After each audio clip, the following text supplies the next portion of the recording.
नमस्कार साथियों, स्वागत है आपका हमारे ऑनलाइन यूट्यूब प्लेटफॉर्म क्रेजी जी के ट्रिक पर। मैं हूं दिनेश साहू और आज का वीडियो लेक्चर बहुत ही महत्वपूर्ण होने वाला है क्योंकि आज के वीडियो लेक्चर में हम दक्षिण भारत की जो अरब सागर में गिरने वाली नदियां हैं इनको हम डिस्कस करेंगे। ठीक है, काफी महत्वपूर्ण टॉपिक है, कई बार यहाँ से क्वेश्चन एग्जाम में हमें देखने को मिलते हैं, तो सारी नदियों को हम यहाँ पर डिस्कस करेंगे। ठीक है, टॉपिक को स्टार्ट करने से पहले यदि आप हमारे साथ जुड़ करके किसी भी एग्जाम की तैयारी करना चाहते हैं तो प्ले स्टोर से आप हमारी रूट एप्लीकेशन को डाउनलोड कर सकते हैं और यहाँ पर डिफरेंट फाउंडेशन कोर्सेज आपको मिल जाते हैं, तो ये सारे कोर्सेज आप यहाँ से अवेल कर सकते हैं। इसके अलावा यदि आप मुझसे ज्योग्राफी पढ़ना चाहते हैं तो रूट एप्लीकेशन पर आपको मेरे ज्योग्राफी के बहुत सारे कोर्सेज मिल जाते हैं, तो उन कोर्सेज को आप वहाँ से अवेल कर सकते हैं। ठीक है, चलिए तो देखिए आज हम क्या पढ़ने वाले हैं। यदि मैं यहाँ पर दक्षिण भारत का इस प्रकार से मैप बनाऊं, इस प्रकार से, ये हमारा क्या है, दक्षिण भारत है या फिर प्रायद्वीपीय भारत है। ठीक है, तो यहाँ पर कुछ नदियां अरब सागर में जाकर गिरती हैं, ये क्या है, अरब सागर है, अरब सागर है, और कुछ नदियां जो हैं यहाँ पर बंगाल की खाड़ी में जाकर के गिरती हैं, ये क्या है, बंगाल की खाड़ी। ठीक है, तो आज के वीडियो लेक्चर में हम डिस्कस करेंगे जो नदियां पश्चिम की ओर बहती हैं, टूवर्ड वेस्ट फ्लोइंग रिवर हैं और अरब सागर में गिरती हैं, तो इन नदियों को हम डिस्कस करेंगे। कौन कौन सी नदियां हैं, जैसे कि नर्मदा हो गई, ठीक है, इसी के पैरेलल ताप्ती हो गई, यहाँ पर माही इस प्रकार से बहती है, साबरमती, यहाँ पर लूनी प्रवाहित होती है, इसके अलावा मांडवी है, जुआरी है, ठीक है, मांडवी हो गई, ज्वारी हो गई। इसके अलावा यहाँ पर आप देखेंगे तो एक आपको शरावती नदी देखने को मिलेगी, ठीक है, भरतपूजा, पेरियार। तो ये कुछ जो नदियां हैं इनको हम डिटेल में डिस्कस करेंगे एक एक करके, कई बार इनका क्रम भी पूछ लिया जाता है और यहाँ से क्वेश्चन एग्जाम में आते हैं। ठीक है, तो इस वीडियो को हम डिटेल में डिस्कस करेंगे। चलिए, तो सबसे पहले सबसे जो महत्वपूर्ण नदी है पश्चिम की ओर बहने वाली, उसका नाम क्या है, नर्मदा रिवर। ठीक है, तो नर्मदा को हम सबसे पहले डिटेल में डिस्कस करेंगे। नर्मदा की यदि हम बात करें तो ये अमरकंटक मेकाल रेंज से निकलती है, कई बार हमने डिस्कस किया है अपने प्रीवियस लेक्चर्स में सतपुड़ा रेंज के बारे में। ठीक है, तो सतपुड़ा का ही जो पूर्वी विस्तार है उसको हम बोलते हैं मेकाल रेंज। ठीक है, तो मेकाल रेंज से निकलती है। एक बार हम जरा मैप को फिर से बनाते हैं, प्रायद्वीपीय भारत का हम मैप बनाते हैं ये। ठीक है, यहां पर मध्य प्रदेश राज्य आपको बीच में देखने को मिलता है, ठीक है, और यहां पर ही आपको देखने को मिलेगी मेकाल रेंज। ठीक है, मेकाल रेंज देखने को मिलेगी और यहां से ही नर्मदा नदी का ओरिजिन होता है और पश्चिम की ओर ये प्रवाहित होती है। ठीक है, क्या नाम है इसका, नर्मदा। कहां से निकल रही है, पर्टिकुलर जगह है अमरकंटक, अमरकंटक से इसका ओरिजिन होता है। अमरकंटक से दो प्रमुख नदियां निकलती हैं, एक तो नर्मदा हो गई और एक और सोन, ठीक है, जो कि गंगा की ट्रिब्यूटरी है और गंगा में जाकर के मिलती है बिहार में जाकर के। ठीक है, उसको भी हमें डिस्कस नहीं करना, अभी हमें अरब सागर वाली नदियों को डिस्कस करना है। नर्मदा नदी की यदि हम बच्चों बात करें तो ये पश्चिम की ओर बहने वाली है ना, टूवर्ड वेस्ट फ्लोइंग में लॉन्गेस्ट रिवर है, सबसे लंबी नदी है। ठीक है, एग्जाम में क्वेश्चन आता है प्रायद्वीपीय भारत की पश्चिम की ओर बहने वाली सबसे बड़ी नदी कौन सी है, तो नर्मदा है। ठीक है, आपको याद रखना है। प्रायद्वीपीय भारत में यदि ओवरऑल बात करेंगे तो गोदावरी यहां पर प्रवाहित होती है, सबसे बड़ी नदी है, लेकिन अभी हम क्या बात कर रहे हैं, अरब सागर में बहने वाली नदियों की बात कर रहे हैं, तो यहाँ पर नर्मदा नदी सबसे लंबी नदी हो जाएगी, आपको याद रखना है। ठीक है, तो अमरकंटक से निकलती है, गिरती कहाँ है, तो ये वाला जो पार्ट है इसको हम बोलते हैं खंबात की खाड़ी। क्या बोलते हैं इसको हम, खंबात की खाड़ी इसको हम बोलते हैं। तो खंबात की खाड़ी में जाकर के ये गिरती है। ठीक है, अरब सागर का ही पार्ट है खंबात की खाड़ी, ये ऊपर गुजरात राज्य है, यहाँ महाराष्ट्र राज्य है और यहाँ खंबात की खाड़ी, तो खंबात की खाड़ी में गिरती है। यहाँ पर भड़ोच जिला आपको देखने को मिलता है गुजरात का। ठीक है, इसके अलावा एक पॉइंट और आपको याद रखना है, जितनी भी नदियां यहाँ पर गिरेंगी अरब सागर में, ये सब क्या बनाती हैं, ये सब एस्चुरी का निर्माण करती हैं, या फिर ये सभी नदियां ज्वार नदमुख, ज्वार नदमुख का निर्माण करती हैं। ये बात आपको याद रखना है, किसका निर्माण करती हैं, एस्चुरी या फिर ज्वार नदमुख का निर्माण करती हैं, है ना। दो चीजें होती हैं, एक होता है डेल्टा और एक होती है एस्चुरी, है ना। कई बार हमने डिस्कस किया हुआ, अभी हम ज्यादा डिटेल में नहीं जाएंगे। तो जो वेस्ट फ्लोइंग रिवर हैं, जो पश्चिम की ओर प्रवाहित हो रही हैं, ये सभी जो आज हम पढ़ेंगे ये एस्चुरी बनाती हैं, और जो पूर्व की ओर प्रवाहित होती है नदियां, ये क्या बनाती हैं, डेल्टा बनाती हैं। ठीक है, एक बात आपको याद रखना है। इसके अलावा अगला क्वेश्चन जो आता है, इसके नॉर्थ में यदि आप देखेंगे तो आपको विंध्य पर्वत देखने को मिलेगा, विंध्यांचल जिसको हम बोलते हैं, और साउथ में आप देखेंगे तो आपको सतपुड़ा रेंज देखने को मिलेगी। ठीक है, तो अगला क्वेश्चन आता है, जो नर्मदा नदी है किन दो पर्वत श्रृंखलाओं के मध्य में प्रवाहित होती है, तो ये विंध्य और सतपुड़ा के मध्य में भ्रंश घाटी में रिफ्ट वैली में प्रवाहित होती है। ठीक है, तो किन पर्वतों के बीच में बह रही है, सतपुड़ा और विंध्य के। ऊपर कौन सा पर्वत है, विंध्यांचल, नीचे कौन सा है, सतपुड़ा। ठीक है, यहां से क्वेश्चन आता है। अगला क्वेश्चन आता है रिफ्ट वैली से। ठीक है, तो जो नर्मदा नदी है ये रिफ्ट वैली या फिर भ्रंश घाटी में प्रवाहित होती है। रिफ्ट वैली क्या होती है, थोड़ा सा समझ लेते हैं। ये कोई एक भूभाग है, ठीक है, इसका जो ये बीच वाला भाग है ये नीचे धस गया, कुछ इस प्रकार से ये वाला जो भाग है ये नीचे धंस गया, तो यहाँ पर एक क्या बन जाएगी, रिफ्ट बन जाएगी, भ्रंश बन जाएगी, है ना। और वहां पर यदि कोई नदी प्रवाहित हो रही है तो उसको हम बोलेंगे भ्रंश घाटी या फिर रिफ्ट वैली में बहने वाली नदी।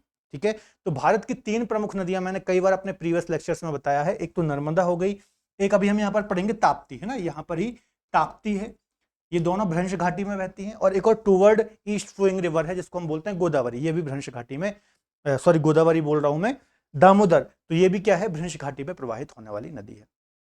ठीक है, आगे डिस्कस करते हैं क्या क्या चीजें हमने डिस्कस कर ली इसके बारे में। ताप्ती को अभी हम थोड़ा सा हटाते हैं। ठीक है, तो कहां से निकल रही है, नर्मदा, अमरकंटक, मिकाल रेंज, सतपुड़ा रेंज से इसका ओरिजिन हो रहा है, पश्चिम की ओर बह रही है। पश्चिम की ओर बहने वाली सबसे लंबी नदी है, खंबात की खाड़ी भरूच जिले के अंतर्गत ये अपना मुहाना बनाती है, एस्चुरी बनाते हुए। ठीक है, कितने राज्यों में प्रवाहित होती है, तो मध्य प्रदेश से निकलती है, फिर महाराष्ट्र जाती है और फिर गुजरात में जाकर के खंबात की खाड़ी में गिरती है। तो 3 राज्यों में ये प्रवाहित होती है, ये बात आपको याद रखना है। ठीक है, तो इतने पॉइंट बच्चों इसके बारे में याद रखिएगा, काफी महत्वपूर्ण है। ठीक है, अभी हमें और भी नदियां पढ़नी है तो बहुत ज्यादा डेप्थ में हम नहीं जाएंगे, लेकिन मेन पॉइंट मैंने आपको सारे इसके कवर करा दिए। ठीक है, अब कमेंट बॉक्स में इसकी लेंथ आप बता दीजिए, है ना, कि नर्मदा की लेंथ कितनी है, कमेंट बॉक्स में बताइए। आगे हम देखते हैं इसी के पैरेलल सतपुड़ा रेंज से ही एक और नदी निकलती है जिसको हम बोलते हैं ताप्ती नदी। क्या बोलते हैं, ताप्ती नदी।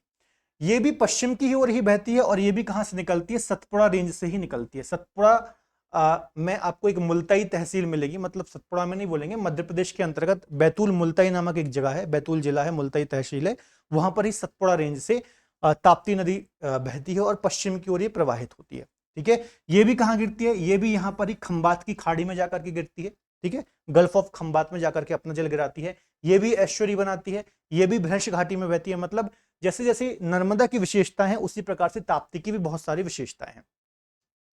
ताप्ती नदी जो है ये भी 2 रेंजेस के मध्य में प्रवाहित होती है। इसके नॉर्थ में आपको देखने को मिलेगा सतपुड़ा और साउथ में आप देखेंगे तो इसके साउथ में आपको अजंता रेंज देखने को मिलेगी। ठीक है, तो सतपुड़ा और अजंता के मध्य में ये प्रवाहित होती है। क्या नाम है इसका, ताप्ती नदी। ठीक है, नर्मदा किसके बीच में हो रही थी, विंध्य और सतपुड़ा के बीच में प्रवाहित हो रही थी, और ये सतपुड़ा और अजंता के बीच में भ्रंश घाटी रिफ्ट वैली में प्रवाहित होती है। ठीक है, लगभग 724 किलोमीटर इसकी लेंथ है, ये बात आपको याद रखना है। लेंथ उतनी इंपॉर्टेंट नहीं है, इतनी ही चीजें आपको याद रखना है। इसके अलावा जो ताप्ती नदी है इसके किनारे बहुत सारे महत्वपूर्ण शहर भी स्थित हैं। ठीक है, जैसे कि बैतूल हो गया, ठीक है, सूरत हो गया, सूरत सबसे महत्वपूर्ण शहर है। ठीक है, इसके अलावा भुसावल हो गया, तो ये बात आपको याद रखना है। बैतूल, भुसावल, बुरहानपुर, ये सारे जो शहर है, इसके अलावा सूरत, ये सभी इसी के किनारे स्थित है। ठीक है, तो यहां पर हम डिस्कस लिख लेते हैं, सूरत हो गया, भुसावल हो गया, ठीक है, सूरत हो गया, भुसावल हो गया, इसके अलावा बुरहानपुर आप लिख लीजिए। ठीक है, ये जो कुछ प्रमुख शहर हैं ये किसके किनारे हैं। इसके अलावा काकरापारा, ठीक है, जो परमाणु केंद्र है वो भी इसी नदी के किनारे आपको देखने को मिलता है। ठीक है, पूर्णा, बाघूर, गिरना, ये सभी इसकी सहायक नदी हैं, ट्रिब्यूटरी हैं। चूंकि हम इसकी मैपिंग कर रहे हैं तो हर कुछ मैं यहाँ पर नहीं लिख रहा हूँ, आप लिख सकते हैं ना। ठीक है, इसके अलावा एक चीज और हम यहाँ पर भूल गए थे, जो नर्मदा रिवर है इसकी सबसे महत्वपूर्ण सहायक नदी है, उसका नाम तवा है। ठीक है, तवा होशंगाबाद रीजन से निकलती है, पचमढ़ी एक हिल स्टेशन है, यहां से निकलती है, और नर्मदा की जो सबसे बड़ी सहायक नदी है वो तवा है। तो ये बात आपको याद रखनी है। ठीक है, तो ये ताप्ती और नर्मदा के बारे में जितने हमने पॉइंट डिस्कस किए हैं ये थोड़ा सा दिमाग में रखने हैं। ठीक है, आगे डिस्कस कर लेते हैं, ये सब आप पॉइंट नोट डाउन करते जाइए। यहां पर ही धार जिला है मध्य प्रदेश की, पश्चिमी मध्य प्रदेश में, यहां से एक नदी निकलती है जिसको हम बोलते हैं। ठीक है, इसमें चलिए इतना ही रहने देते हैं, आगे हम अगले मैप में डिस्कस कर लेते हैं, नहीं तो हौच पौच हो जाएगा। ठीक है, यहाँ पर हम एक डिस्कस करते हैं मैप बना करके, एक मिनट। ठीक है, ये हो गया। तो यहां पर आपको पता होगा, यहां पर मध्य प्रदेश में ही धार जिला है, यहां से एक नदी निकलती है इस प्रकार से, इसको हम बोलते हैं माही रिवर। क्या बोलते हैं, माही रिवर। धार जिला है, विंध्य रेंज है, यहां पर एक मिंडा ग्राम नामक जगह है ना, क्या नाम है, मिंडा ग्राम। ठीक है, मिंडा ग्राम, यहां से निकलती कौन सी नदी, माही नदी।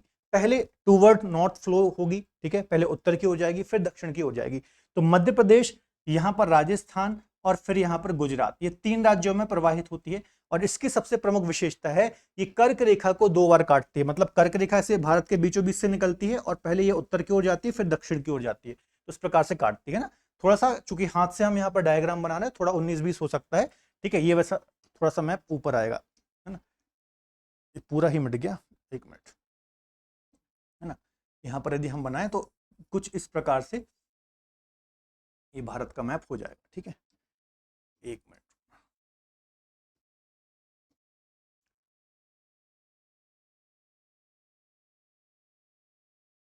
ठीक है, कुछ इस प्रकार से ये भारत का मैप हो जाएगा, ठीक है। तो ये हो गई माही नदी, थोड़ा सा आप देख लेना, 19-20 हो सकता है। फिर यहाँ से बच्चों पूरा ही गड़बड़ हो गया यहाँ पर, रुकना, फिर से हम इसको बना लेते हैं एक बार अच्छे से, नहीं तो आपको कंफ्यूजन होगा, ठीक है। यहाँ से माही नदी इस प्रकार से आई, ये इस प्रकार से, ये यहाँ पे मैंने इस प्रकार से बना दी, ठीक है। यहाँ से कर्क रेखा निकलती है, आपको पता है, इस प्रकार से कर्क रेखा निकलती है। तो ये कर्क रेखा को 2 बार क्रॉस करती है, ठीक है।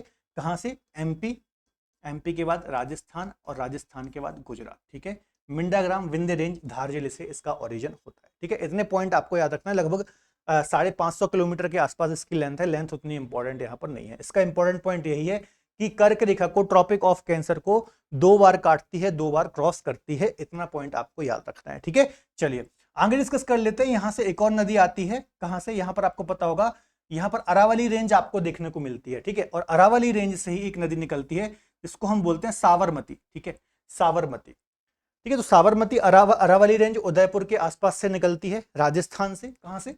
राजस्थान से निकलती है, फिर गुजरात आती है और गुजरात में आकर के खंबात की खाड़ी में ही अपना जल गिराती है, ठीक है। तो इतना पॉइंट आपको याद रखना है। कहां से निकल रही है? उदयपुर अरावली रेंज से निकल रही है, राजस्थान राज्य से, उसके बाद गुजरात में आती है और गुजरात के बाद खंबात की खाड़ी में आकर के अपना जल गिराती है या फिर अपना जल विसर्जित करती है। आपको याद रखना है, ठीक है। लेंथ वगैरह इंपॉर्टेंट नहीं है, लगभग 370-71 के आसपास इसकी लेंथ है। इसका इंपॉर्टेंट पॉइंट क्या है? गांधीनगर और अहमदाबाद 2 प्रमुख शहर जो हैं, एक तो हो गया गांधीनगर, ठीक है, गांधीनगर, और एक हो गया अहमदाबाद, ठीक है। ये दोनों बहुत ही महत्वपूर्ण शहर हैं गुजरात के। गांधीनगर कैपिटल है, ठीक है, और अहमदाबाद, ये दोनों किसके किनारे हैं? तो ये दोनों साबरमती के ही किनारे अवस्थित हैं। आपको याद रखना है, ठीक है। क्लियर है? इतनी बात समझ में आ रही है? इसके अलावा एक और नदी निकलती है यहां से ही, ठीक है, जिसको हम बोलते हैं लूनी नदी। और लूनी नदी कुछ इस प्रकार से प्रवाहित होती है, और यहाँ पर ये वाला जो रीजन है, इसको हम बोलते हैं कच्छकरण। क्या बोलते हैं इसको हम? कच्छकरण बोलते हैं। कच्छ के रण में आकर के अपना जल गिराती है। मतलब ये ऐसी नदी है बच्चों, लूनी नदी, यहाँ पर मैं लिख रहा हूँ, लूनी नदी का क्वेश्चन भी एग्जाम में काफी आता है। इसके बारे में जो महत्वपूर्ण पॉइंट आपको याद रखना है कि ये नदी जो है, ये अंतःस्थलीय अपवाह तंत्र का निर्माण करती है। ये नदी जो है अंतःस्थलीय अपवाह तंत्र का निर्माण करती है। मतलब देखिए, कोई भी नदी जब ओरिजिनेट होती है और प्रवाहित होती है, तो अंततः वो किसी सागर, महासागर या फिर झील में ही जाकर के अपना जल गिराती है। लेकिन जो ये नदी है, ये किसी सागर महासागर तक नहीं जाती, बल्कि बीच में ही ये कच्छकरण जो है यहाँ पर समाप्त हो जाती है। कहां से निकलती है? पुष्कर वैली के आसपास से निकलती है, अरावली रेंज से, राजस्थान से। और राजस्थान की सबसे महत्वपूर्ण झील, सबसे महत्वपूर्ण रिवर है, ठीक है।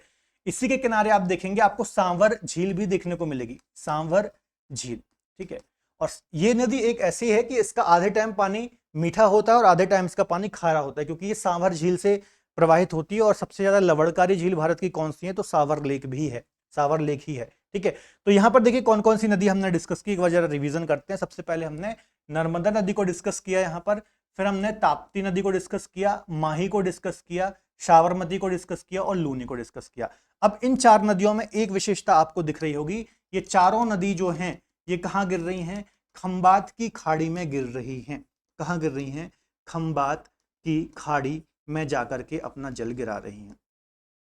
तो यहां से बच्चों एग्जाम में क्वेश्चन आता है कि निम्न में से कौन कौन सी ऐसी नदियां हैं जो खंबात की खाड़ी में गिरती हैं, ठीक है।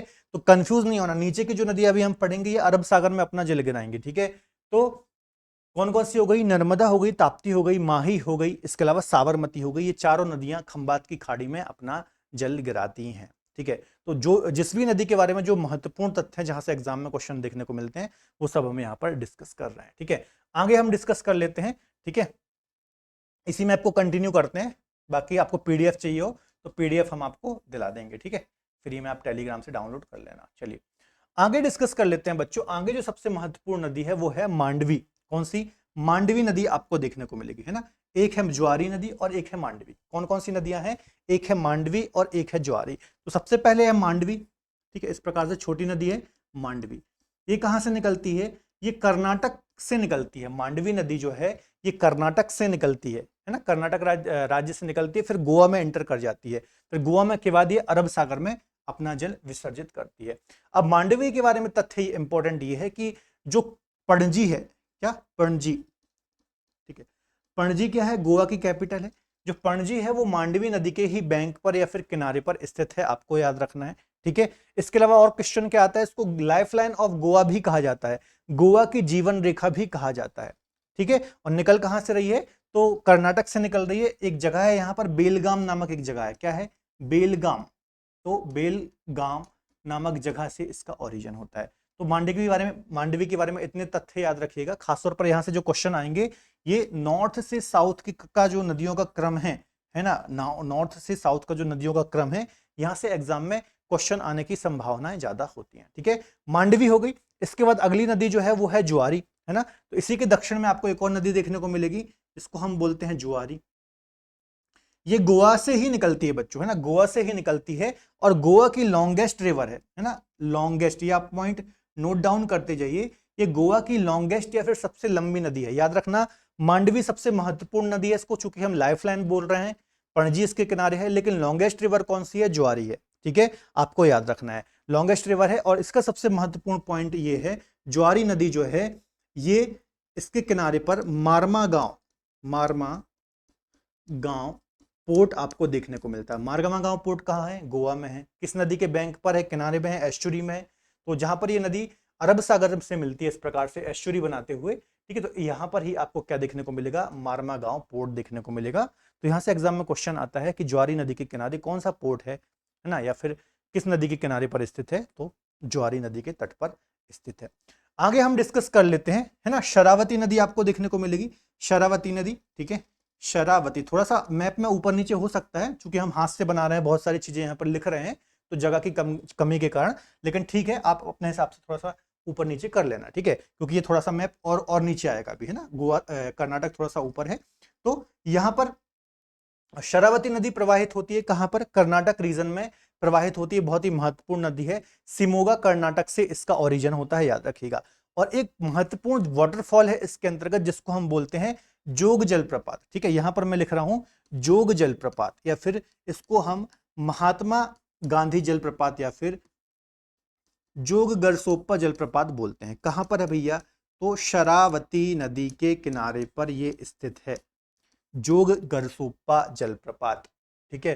काफी महत्वपूर्ण जलप्रपात है, कई बार यहां से क्वेश्चन आता है एग्जाम में, आपको याद रखना है, ठीक है। लगभग 250 मीटर ऊंचा ये वाटरफॉल है ना, 250 मीटर। अच्छा, कमेंट बॉक्स में बताओ भारत का सबसे ऊंचा जलप्रपात कौन सा है, कमेंट बॉक्स में इसका आंसर आप देना, ठीक है। तो ये शरावती नदी हो गई, इसके बारे में तथ्य याद रख लेना कि कर्नाटक राज्य में बहती है, महात्मा गांधी जलप्रपात है जिसको हम जोग गरसोप्पा जलप्रपात भी बोलते हैं, और अरब सागर में ही जाकर के ये अपना जल गिराती है, ठीक है। नेक्स्ट रिवर पर आते हैं, तो नेक्स्ट रिवर है बच्चों यहां पर भरतपूजा, ठीक है, भरतपूजा नदी है।